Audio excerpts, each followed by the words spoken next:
آپ نے بڑبڑاتے ہوئے کہا کہ یہ اعلان کیسا ہو رہا ہے، جبکہ خالد بن ولید کی ٹوپی میں پیشانی کی جانب میں نے خود بال کو سلوایا ہے اور وہ ٹوپی مبارک نہیں ہے۔ اس لیے حضرت ابو عبیدہ کو حضرت خالد بن ولید کی جب اہلیہ نے سنا تو پہلے تو وہ مطمئن رہی، مگر جب انہوں نے دیکھا کہ وہ ٹوپی گھر پہ ہے تو وہ پریشان ہوئی۔ اسی وقت گھوڑا باندھا اور گھوڑے کی کمر پر سوار ہوئی اور شام کی طرف چل پڑی۔ ادھر حضرت ابو عبیدہ اپنے لشکر کے ساتھ روانہ ہو رہے تھے۔ انہوں نے دیکھا کہ دور سے ایک تیز گھوڑ سوار گزر رہا ہے۔ اپنے سپاہی دوڑائے کہ ان کو پکڑ کر لاؤ، کہیں دشمن کا جاسوس نہ ہو۔ جب یہ گھوڑ سوار قریب آئے تو دیکھا تو یہ خاتون تھیں، یہ مرد نہیں تھے۔ حضرت ابو عبیدہ کے پوچھنے پر آپ نے بتایا کہ میں خالد بن ولید کی اہلیہ ہوں۔ جب آپ نے اعلان کروایا جنگ میں جانے کا تو مجھے اطمینان تھا کہ خالد بن ولید کو کبھی شکست نہیں ہو سکتی، کیونکہ ان کے سر پر وہ ٹوپی مبارک ہوتی ہے جس کی پیشانی میں انہوں نے ہمارے محبوب کریم علیہ الصلوۃ والسلام کے سر کے ماتھے کے بال کو سی رکھا ہے۔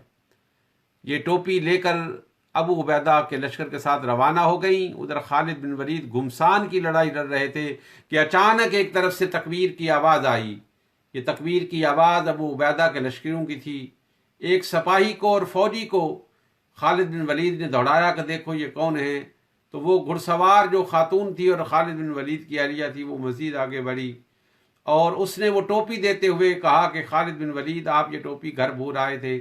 راوی یہ واقعہ بیان کرتے ہیں کہ خدا کی قسم جیسے ہی خالد بن ولید نے ٹوپی اپنے سر پر پہنچی، جنگ کے حالات بدل گئے اور مانی ہوئی شکست اور ہزیمت پھر سے فتح و کامیابی کے اندر بدل گئی، اور حضرت خالد بن ولید رضی اللہ تعالیٰ عنہ کو پروردگار عالم نے سرخرو کر دیا، دین میں بھی اور انشاءاللہ وہ آخرت میں بھی سرخرو ہوں گے۔ مگر یہ کمال خالد بن ولید کا نہیں تھا، یہ کمال میرے محبوب کریم علیہ الصلوۃ والسلام کے بال مبارک کا تھا۔ جس مبارک ہستی کے بال کی برکتوں کا عالم یہ ہو، اس کی ذات کی برکتوں کا عالم کیا ہوگا۔ میرا شمائل کا یہ درس دینا، وہ افطار کے وقت ان باتوں کو کرنا، ہمارے دلوں کے اندر نبی دو جہاں صلی اللہ تعالی علیہ وآلہ وسلم کی محبت کا بیج ڈالنا ہے۔ اللہ تعالی ہمیں اپنے محبوب کریم علیہ الصلوۃ والسلام کی محبت میں زندہ رکھے اور اسی محبت میں موت عطا فرمائے۔ اللہم صلی علی سیدنا و مولانا محمد وعلی آل سیدنا و مولانا محمد وبارک وسلم۔ ربنا آتنا فی الدنیا حسنۃ وفی الآخرۃ حسنۃ وقنا عذاب النار۔ ربنا ظلمنا انفسنا وان لم تغفر لنا وترحمنا لنكونن من الخاسرین۔ اللہم انک عفو کریم تحب العفو فاعف عنا یا غفور یا غفور یا غفور۔ یا رب جمعا طلبنا منک مغفرۃ وحسن خاتمۃ یا مبدی النسمی۔ یا ربنا ظلمنا انفسنا وان لم تغفر لنا وترحمنا لنکونن من الخاسرین۔ باری تعالی ہمارے ٹوٹے پھوٹے روزوں کو، ہماری تقصیرات سے لبریز نمازوں کو، ہمارے ٹوٹے پھوٹے جبی نیازیوں کو اپنی بارگاہ میں شرف قبولیت عطا فرما۔ ہمارے اعمال کے مطابق نہیں بلکہ اپنی رحمت اور اپنے فضل و کرم کے مطابق ہمیں اجر و ثواب عطا فرما۔ تیرے عطا کردہ اجر و ثواب کو تعظیم و تکریم کے ساتھ، عزت و احترام کے ساتھ تیرے محبوب کریم علیہ الصلوۃ والتسلیم کی بارگاہ عالیہ میں پیش کرتے ہیں، قبول فرما۔ تاجدار دو جہاں صلی اللہ علیہ وسلم کے وسیلہ جلیلہ سے حضرت آدم علیہ السلام سے لے کر آج تک اور آج سے لے کر قیامت تک ہر پیدا ہونے والے صاحب ایمان کو ہم یہ ذخیرہ دیتے ہیں، پروردگار عالم اس کو قبول فرما۔ باری تعالیٰ تاجدار دو جہاں صلی اللہ علیہ وسلم کے تصدق سے جو اہل ایمان اس دار فانی سے انتقال کر گئے ہیں ان کی بخشش اور مغفرت فرما، ان کے روحانی درجات کو بلند فرما۔ ہمارے والدین، ہمارے آبا، ہماری امہات، ہمارے اجداد، ہماری جدات، ہمارے اعزہ، ہمارے اقربا، ہمارے دوست جو بیمار ہیں، مولا کریم جو اس دار فانی سے جا چکے ہیں ان کی بخشش و مغفرت فرما، اور جو بیمار ہیں ان کو صحت کاملہ عاجلہ نافعہ عطا فرما، ہر پریشان حال کی پریشانی کو دور فرما۔ ہر دکھی کے دکھ کو کافور فرما، ہر صاحب ایمان بلکہ ہر انسان کو امن و سکون کی دولت عطا فرما، یہ کرونا کی دہشت اور وحشت کو ختم فرما، اپنے گھروں کے دروازوں کو ہم پر کھول دے، ہمیں پھر سے مساجد کے اندر آ کر نماز پڑھنے کی توفیق عطا فرما، یا الہ العالمین ہر صاحب ایمان کو دین و دنیا کی سرفرازیاں نصیب فرما، دین و دنیا کی کامیابیاں اور کامرانیاں عطا فرما۔ وہ میری بہنیں اور بھائی جو اولاد کی نعمت سے محروم ہیں، بری تعالیٰ ان کو نعمت اولاد عطا فرما، اولاد والوں کی اولاد کو صالح، نیک اور فرما بردار فرما، یا الہ العالمین جس نے تیری بارگاہ میں اس فقیر کے ساتھ ہاتھ اٹھا رکھے ہیں، اس کے ہاتھوں کو لبریز فرما، اس کے دامان عزیز کو فل فرما۔ تو جانتا ہے میرے ذہن میں کیا ہے، تو جانتا ہے ایک اور ذہن میں کیا ہے، تو جان بلکہ ہر ایک نے آئی خون بنا رکھے ہیں۔ تو میں یہ عرض کروں گا تاجدار دو جہاں صلی اللہ علیہ وسلم کے وسیلے سے ہر صاحب ایمان پر کرم فرما، جو اہل ایمان تیری رضا کی خاطر اپنے مال کو غربا میں، یتامہ میں، مساکین میں، ناداروں میں، مفلسوں میں خرچ کرتے ہیں، ان کے اس صدقہ کو اپنی بارگاہ میں شرف قبولیت عطا فرما۔ یا الہ العالمین، یا الہی ہر جگہ تیری عطا کا ساتھ ہو، جب پڑے مشکل شاہ مشکل کشا کا ساتھ ہو۔ یا الہی بھول جاؤں موت کی تکلیف کو، شادی دیدار حسن مصطفیٰ کا ساتھ ہو۔ یا الہی جب زبانیں باہر آئیں پیاس سے، ساقی کوثر شاہ جود و عطا کا ساتھ ہو۔ یا الہی جب زبانیں باہر آئیں پیاس سے، ساقی کوثر شاہ جود و عطا کا ساتھ ہو۔ لی خمسۃ نطفی بہا حر الوباء الحاتمہ، المصطفیٰ والمرتضیٰ وابناہما والفاطمہ۔ ربنا تقبل منا انک انت السمیع العلیم وتب علینا انک انت التواب الرحیم۔ اللہم انا نسألک العفو والعافیۃ والمعافاۃ فی الدین والدنیا والآخرہ۔ اللہم انا نسألک المحبۃ ومحبۃ حبیبک الأعظم۔ اللہم انا نسألک اللقاء، اللہم انا نسألک اللقاء، اللہم انا نسألک زیارت محمد صلی اللہ تعالی علی حبیبہ ونور عرشہ وزینت فرشہ وقاسم رزقہ ومالک ملکہ محمد وعلی آلہ واصحابہ وذریاتہ وازواجہ واہل بیتہ اجمعین آمین برحمتک یا ارحم الراحمین۔ اپنے مقامی وقت کے مطابق روزے کو افطار کریں، ایک لمحہ بھی وقت افطار سے پہلے روزے کو افطار کرنا درست نہیں ہے۔ روزے کو افطار کریں اور افطار کرنے کے بعد دعا پڑھیں، اللہم انی لک صمت وبک آمنت وعلیک توکلت وعلی رزقک افطرت، اور پھر اپنے کلمات میں، اپنی زبان میں جو آپ کی تمنا اور آرزو ہو وہ اللہ کے حضور پیش کریں۔ اللہ رب العزت مکفّع اور مسجع، سجے اور بنے ہوئے لفظوں کو نہیں دیکھتا، وہ اپنے نادار بندوں کی دعاؤں کو قبول فرماتا ہے۔ جب وہ خود دعا کرنے کے لیے کہتا ہے تو دعا کرنے پر وہ قبولیت بھی عطا کرتا ہے۔ مساجد میں جانا NH کی ہدایات کے مطابق ممکن نہیں رہا کہ جماعت کے ساتھ نماز ادا کی جائے، گھروں میں جماعت نماز کا اہتمام کریں، ہر گھر کو مسجد بنا دیں، ایک کمرے کو مخصوص کر لیں، اس کمرے کے اندر 5 نمازیں جماعت کے ساتھ ادا کریں، گھر کا کوئی فرد جو بالغ ہو وہ جماعت کروائے، پیچھے مردوں کی صف ہو، پیچھے بچوں کی صف ہو، گھر کی عورتیں بھی شامل ہو جائیں اور جماعت کے ساتھ نماز پڑھیں، ایک ٹائم کے مطابق وقت کی پابندی کے ساتھ نماز ادا کریں اور ماہ رمضان کی برکتیں اور سعادتیں لوٹیں۔ تاجدار دو جہاں صلی اللہ علیہ وسلم سے ارشاد فرمایا آپ نے کہ دعا سے پہلے صدقہ کر لیا کرو۔ صحابہ نے کہا کہ ہم صدقہ کہاں سے کریں؟ فرمایا پہلے دوسرے مسلمان کے لیے دعا کر لیا کرو، وہ تمہارے لیے صدقہ بن جائے گا۔ دعا کو محدود نہ کریں، اس لیے کہ اللہ رب العزت کی رحمت محدود نہیں، ساری انسانیت کے لیے امن کی دعا کریں، اور ساری انسانیت کے لیے امن مانگنا یہ ان کے لیے اسلام کی ہدایت کو طلب کرنا ہے۔ پروردگار عالم ساری انسانیت کو ہدایت عطا فرمائے۔ کوئی شرعی مسئلہ آپ نے پوچھنا ہو، کوئی آپ کو الجھن ہو، تو آپ مجھ سے وائس میسج کے ذریعے یا ان رائٹنگ میسج میں رابطہ کر سکتے ہیں۔ اگر مسئلہ مستحضر ہوا تو فوراً عرض کر دوں گا، اگر مسئلہ مستحضر نہ ہوا تو دیکھ کر یا علماء کرام سے کنسلٹ کر کے آپ کو عرض کر دوں گا۔ میرا فون نمبر ہے 0778066 077 07780665307 اجازت دیں، کل انشاءاللہ العزیز پھر 8 بجے ملاقات ہوگی۔ اللہ رب العزت ہم سب کا حامی و ناصر ہو۔ السلام علیکم ورحمۃ اللہ تعالی وبرکاتہ۔